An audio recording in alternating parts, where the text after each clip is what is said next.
Assalamualaikum warahmatullahi wabarakatuh. Apa kabar semuanya? Sehat?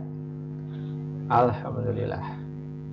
Bersama saya Yoga Nuari selaku tutor Bahasa Indonesia di PKBM Bina Pandu Mandiri. Tentunya kita terkadang suka berbicara atau mendiskusikan sesuatu dengan teman, saudara, atau dengan pasangan, ya. Misalnya tentang makanan kesukaan, tentang kehidupan pribadi, atau mungkin tentang percintaan, mungkin kalau anak-anak ABG zaman sekarang. Ya, bagaimana pendapat teman kamu tentang ini? Bagaimana menurut kamu tentang itu? Ya. Nah, di materi kali ini kita akan membahas tentang hal tersebut, yaitu teks diskusi. Apa ya itu teks diskusi? Simak selengkapnya. Nah, teks diskusi ini memiliki fungsi sosial sebagai salah satu cara untuk menyelesaikan masalah yang terjadi di tengah-tengah kehidupan masyarakat. Ya, tentunya dalam permasalahan tersebut tentunya ada yang pro, ada yang kontra. Ya, tapi dengan teks ini kita bisa menjadikan salah satu cara untuk menyelesaikan suatu masalah tersebut.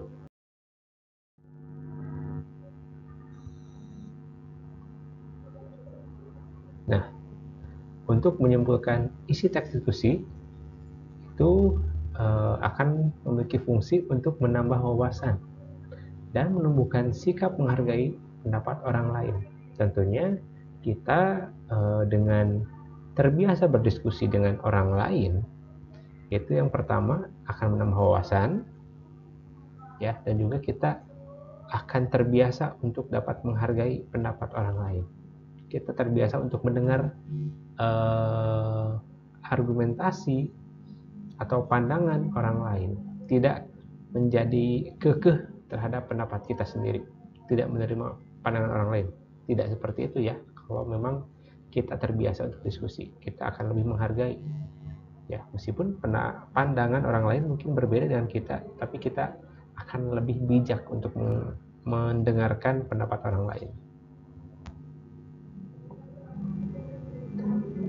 Selanjutnya, ya, simpulan teks diskusi yang baik perlu mempertimbangkan adanya gagasan utama dan gagasan pendukung dari kedua belah pihak, sehingga dapat terangkum dan menjadi bagian dari jalan keluar terhadap masalah yang dibahas. Ya, jadi dalam teks diskusi ini perlunya ada gagasan utama dan gagasan dari kedua belah pihak, pihak pro dan pihak kontra. Jadi rangkum sehingga kita bisa melihat baik buruk dari kedua pandangan tersebut, ya, dan mudah-mudahan menjadi jalan keluar dari masalah tersebut.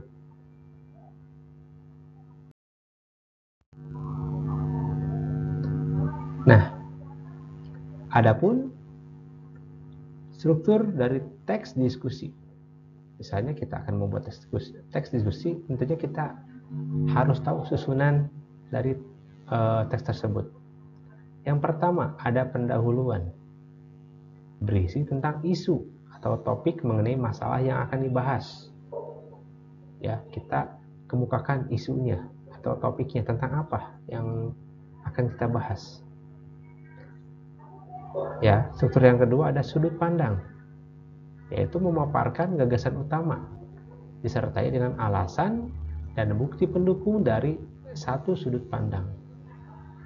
Ya, jadi misalnya dalam struktur kedua ini kalian mengemukakan sudut pro yang mendukung. Kalian sebutkan gagasannya apa tentang gagasan mendukung tersebut. Berikut alasan dan bukti-buktinya, sebutkan semuanya secara jelas. Termasuk juga gagasan yang kontra, yang menolak. Ya, setelah yang pro tadi disebutkan dengan alasan-alasannya, yang kedua sebutkan juga alasannya menolaknya atau pihak yang menolaknya, disertai juga dengan alasan dan bukti-buktinya. Ya, jadi semuanya ditulis. Nanti di struktur ketiga ada yang namanya simpulan. Dalam simpulan ini membahas tentang masalah dari sudut pandang yang berbeda dengan memaparkan kemungkinan penyelesaian masalah tersebut. Jadi kita dapat menyimpulkan ya dari baik buruknya pro dan kontra tersebut akan memunculkan saran ya sebaiknya seperti apa, apakah lebih cenderung ke yang pro atau cenderung ke yang kontra ya untuk kemungkinan terbaiknya dalam menyelesaikan masalah tersebut ya. Itu bergantung dari topik yang dibahasnya ya. Jadi simpulannya itu berupa saran akan condong ke yang pro atau yang kontra tergantung dari topik yang dibahasnya.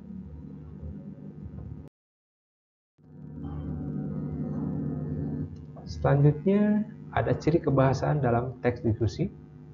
Ciri kebahasaan ini adalah ilmu kebahasaan yang ada dalam teks diskusi. Tentunya setiap materi tentang teks tentunya ada cirinya sendiri ya. Dalam teks diskusi ada yang pertama keterhubungan kata dan kalimat ya. Tentunya dalam teks diskusi setiap kata atau kalimat itu harus koheren ya, harus saling berhubungan, harus saling berkaitan ya. Kalau misalnya mau membahas tentang topik A, berarti yang dibahas tentang topik tersebut ya, tentang A tersebut. Yang kedua, keterhubungan makna ya. Tentunya selain kalimatnya terhubung secara makna, secara kata ya, tentunya juga maknanya juga sama, harus saling memiliki keterkaitan. Misalnya gagasan utamanya tentang A, berarti penjelasannya juga tentang A tersebut ya, tidak ngelantur kemana-mana. Ciri kebahasaan yang ketiga, penggunaan kata yang bersifat persuasif ya, karena dalam teks diskusi ini itu akan mengemukakan pendapat, tentunya harus ada persuasifnya atau ajakan ya, mengajak. Tergantung sudut pandang yang disediakan dalam teks tersebut, apakah ke yang pro atau yang kontra, tapi tetap harus ada unsur persuasifnya. Dan yang keempat yaitu kesantunan berbahasa. Meskipun dalam teks diskusi ini ada dua sudut pandang yang berbeda, ada yang pro, ada yang kontra, tapi tetap kita harus mempertahankan kesantunan dalam berbahasa ya. Tidak serta-merta kita melontarkan kata-kata yang kurang pantas atau yang kasar ya, demi membela pendapat sendiri ya. Jadi bahasanya harus santun, harus baik ya, harus dapat menghargai pandangan orang lain. Itulah ciri-ciri kebahasaan dari teks diskusi.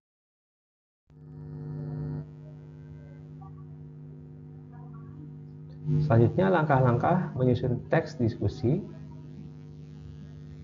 Yang pertama, memilih dan menentukan topik yang akan ditulis ya. Jadi kalian topiknya, masalah yang akan dibahasnya apa, disiapkan.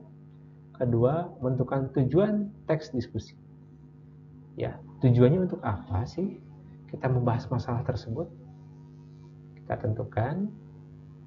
Ketiga, mengumpulkan data yang mendukung argumen dari dua sudut pandang berbeda ya. Kita kumpulkan data-data dari pihak pro dan pihak yang kontra ya, dua sudut pandang itu kita kumpulkan data-datanya ya secara lengkap. Lalu menyusun kerangka tulisan. Kerangka tulisan ini bentuknya berupa poin-poin penting yang sudah tadi ditulis ya, data-datanya apa ya, sesuai dengan urutan struktur teksnya tadi. Lalu yang terakhir, pembahasan dengan mengembangkan kerangka tulisan menjadi sebuah karangan Jadi dari kerangka tersebut, dari poin-poin tersebut kita kembangkan. Ya, yang tadinya mungkin dari satu kalimat menjadi sebuah paragraf, dari 1-2 poin menjadi sebuah kalimat dan sebagainya. Ya, menjadi sebuah teks yang utuh. Ya, itulah langkah-langkah dalam menyusun teks diskusi. Dan alhamdulillah selesai. Ya, terima kasih sudah menonton video ini. Mudah-mudahan ada manfaatnya. Kita bertemu kembali dalam video selanjutnya. Terima kasih. Wassalamualaikum warahmatullahi wabarakatuh.